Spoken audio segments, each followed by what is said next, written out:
DCM DK Shivakumar temple run ಅನ್ನು ಮುಂದುವರಿಸಿದ್ದಾರೆ.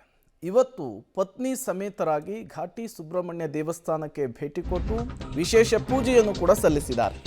ದೊಡ್ಡಬಳ್ಳಾಪುರದ ಘಾಟಿ ಸುಬ್ರಹ್ಮಣ್ಯ ಸ್ವಾಮಿ ದೇಗುಲಕ್ಕೆ ಡಿಕೆಶಿ ಭೇಟಿ. ಪತ್ನಿ ಸಮೇತ ಆಗಮಿಸಿ ದೇವರ ದರ್ಶನವನ್ನು ಪಡೆದಿದ್ದಾರೆ ಡಿಸಿಎಂ. ದೇಗುಲಕ್ಕೆ ಬರುವಾಗ ಡಿಕೆಶಿ ಮುಂದಿನ ಸಿಎಂ ಘೋಷಣೆ ಮೊಳಗಿರುವಂತಹದ್ದು. ಕಾಂಗ್ರೆಸ್ ಕಾರ್ಯಕರ್ತರಿಂದ ಮುಂದಿನ ಸಿಎಂ ಡಿಕೆಗೆ ಜಯವಾಗಲಿ ಅಂತ ಹೇಳಿ ಘೋಷಣೆಯನ್ನು ಕೂಗಿರುವಂತಹ ಪ್ರಸಂಗ ನಡೆಯಿತು.